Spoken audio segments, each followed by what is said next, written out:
बिस्मिल्लाहिर्रहमानिर्रहीम। अगला टॉपिक है effects of the water and dietary fibres. ठीक है, तो सबसे पहले तो आप ये बयान करेंगे कि पानी, इसकी अहमियत क्या है, कहाँ कहाँ बॉडी के अंदर वाटर होता है, जहाँ जहाँ बॉडी के अंदर वाटर मौजूद है उसका फंक्शन क्या होता है।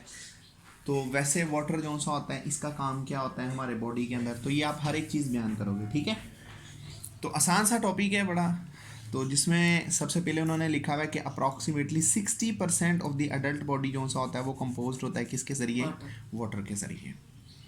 Nearly all life sustaining chemical reactions acquire अ वाटर इन्वायरमेंट। देखें, बहुत सारे केमिकल रिएक्शंस होते हैं जिन रिएक्शंस को प्रोसेस यानी कि जिन रिएक्शन को प्रोसीड करने के लिए जिस चीज़ की ज़रूरत होती है वो पानी होता है। जैसा कि अगर आपको याद हो तो आपने कहा था कि ग्लूकोज टूट जाता है किसके अंदर, 2 पायरविक एसिड में। ये जो पायरविक एसिड में टूट जाता है इस अमल को क्या कहते हैं, ग्लाइकोलाइसिस।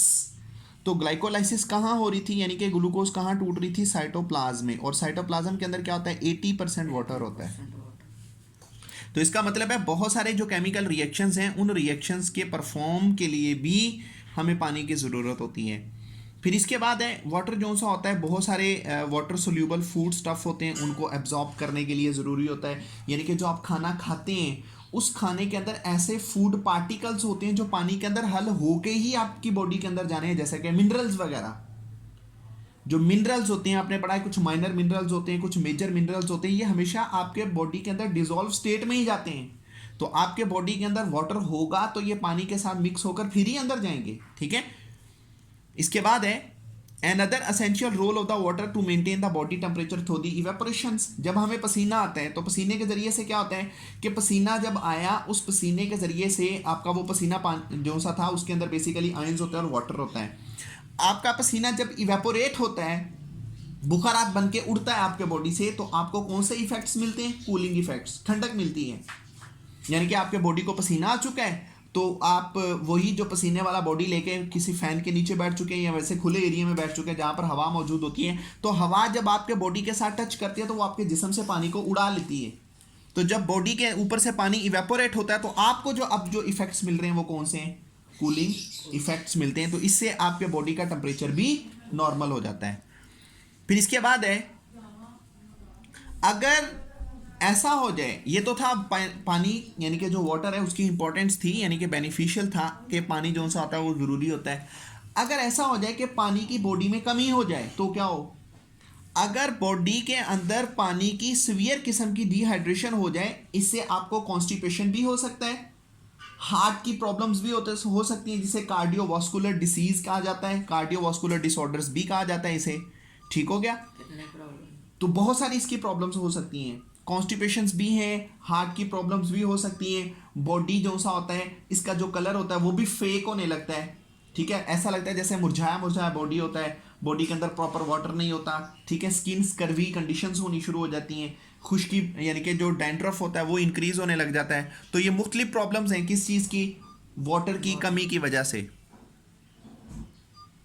ठीक हो गया। अच्छा, फिर इसके बाद अब हमारे बॉडी को एवरेज कितना वाटर चाहिए डेली बेस पे, वो कह रहा है कि हर रोज़ हमें पानी की जो ज़रूरत महसूस होती है वो 2 लीटर होती है। तो आपको पानी मिलता कहाँ से है, बहुत सारी चीज़ों से हमें पानी मिलता है, जैसा कि वाटर प्योरली फॉर्म में भी लिया जा सकता है, दूध के अंदर भी पानी होता है, बहुत सारे आप फ्रूट खाते हैं उनके अंदर जो जूसी मटेरियल होता है उसमें भी वाटर होता है, फिर इसी तरह वेजिटेबल्स में भी वाटर होता है। ठीक है, इसके बाद डाइटरी फाइबर्स होते हैं। डाइटरी फाइबर्स को क्या कहते हैं, रफेज कहते हैं, जैसे कि इस्कपगोल, जिसके हस्क कहते हैं, हस्क छिलके के लिए वर्ड यूज किया जाता है। ठीक है, इस्कपगोल, ये क्या है, ये डाइटरी फाइबर्स होते हैं जो आपको किस में मिलते हैं, या फ्रूट्स में मिलते हैं या वेजिटेबल्स में। फ्रूट में जैसे नहीं, जैसा कि आप बात कर लें सेब का छिलका है, अमरूद के सीड हैं, ठीक है, इसके बाद बनाना है, इसके बाद अदर आपके पास फाइबर्स हैं जिस तरह के गंदम के अंदर होती है ब्रान जिसको भूसी कहते हैं। ठीक है, तो ये जितनी भी चीज़ें हैं ये क्या होते हैं, ये डाइटरी फाइबर्स होते हैं। डाइटरी फाइबर्स का फंक्शन क्या होता है, डाइटरी फाइबर्स आपके डाइजेस्टिव ट्रैक को बिल्कुल क्लीन कर देते हैं, आपके डाइजेस्टिव ट्रैक के जो मसल्स होते हैं ना उनकी मूवमेंट करवाते हैं। दो तरह के आपके पास डाइटरी फाइबर्स होते हैं, एक इनसोल्यूबल डाइटरी फाइबर्स होते हैं और एक सोल्यूबल डाइटरी फाइबर्स होते हैं। जो तो इनसोल्यूबल डाइटरी फाइबर्स होते हैं यानी कि वो आपके डाइजेस्टिव ट्रैक के अंदर डाइजेस्ट नहीं हो पाते, वो कौन कौन से होते हैं और क्विकली बाहर निकल जाते हैं।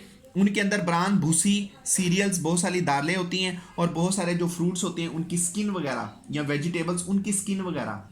जिस तरह आप बात कर लें किस तरह ये असल में इनसोल्यूबल का मतलब उन्होंने ये लिया है कि प्रॉपरली ये हल नहीं, हल तो ये हो जाते हैं, टूट तो ये जाते ही हैं, लेकिन ये आपके बॉडी से बहुत जल्दी बाहर निकलते हैं। यानी कि ये कह लें कि आपके बॉडी के साथ बहुत जल्दी रिएक्शन बना लेते हैं। जैसा कि मूली, गाजर, इनका जो वाटर होता है, इनसे जो फाइबर्स पैदा होते हैं वो आपके डाइजेस्टिव ट्रैक को बहुत अच्छा साफ भी कर देते हैं। आपके डाइजेस्टिव ट्रैक के लिए वो बहुत ज़्यादा ज़रूरी भी होते हैं। अमरूद की बात करें, बहुत जल्दी जूद हजम होता है। ठीक है, इसका आपके पास सोल्यूबल डाइटरी फाइबर्स हैं, जिस तरह बार्ले, जौ है, वेजिटेबल्स हैं, ओट जई को कहते हैं। ठीक है, फलियां वगैरह हैं, ये जितने भी हैं ये सारे के सारे सोल्यूबल डाइटरी फाइबर्स होते हैं। मेन डाइटरी फाइबर्स का काम क्या है? मेन डाइटरी फाइबर्स का काम होता है कि आपको बहुत सारी प्रॉब्लम से बचाना। किस तरह से? जैसे कि सबसे बड़ी प्रॉब्लम हमारी कॉन्स्टिपेशन है, कब्ज। ये हमें कब्ज नहीं होने देते। तो इसीलिए अगर एक बंदा मुसलसल गोश्त खा रहा है तो वो कभी कभार फ्रूट भी खाए, सब्जियां भी खाए। हम ऐसे ही करते हैं, हम गोश्त भी कभी कभार हफ्ते में खा लेते हैं, एक आधी बार खा लिया। हम वेजिटेबल्स भी खाते हैं, तो हम फ्रूट्स भी ले रहे होते हैं कभी कभार। तो ये क्यों है? ये इसी मकसद के लिए होते हैं ताकि इनसे हमें अदर प्रोटीन्स, अदर न्यूट्रिएंट्स भी हासिल हो रहे हैं, लेकिन इनसे सबसे अच्छी जो चीज़ हासिल हो रही है वो क्या है? वो डाइटरी फाइबर्स होते हैं। ये बस हमें लगी। तो आखिर पे उन्होंने लिखा है कि avoiding the constipation reduce the risk of the many other diseases. Soluble fibres help in the lowering the blood cholesterols, ये ब्लड की चिकनाहट को कम करते हैं, शुगर लेवल को मेंटेन करते हैं। तो इनसोल्यूबल जो डाइटरी फाइबर्स होते हैं वो बहुत तेज़ी के साथ हमारे जिस्म के अंदर से कार्सिनोजीन्स, ऐसे केमिकल जो बेसिकली कैंसर पैदा करते हैं इंटेस्टाइन का, तो उनको ये ख़त्म कर देते हैं। ठीक हो गया जी, ये यहाँ तक आपने कर लेना।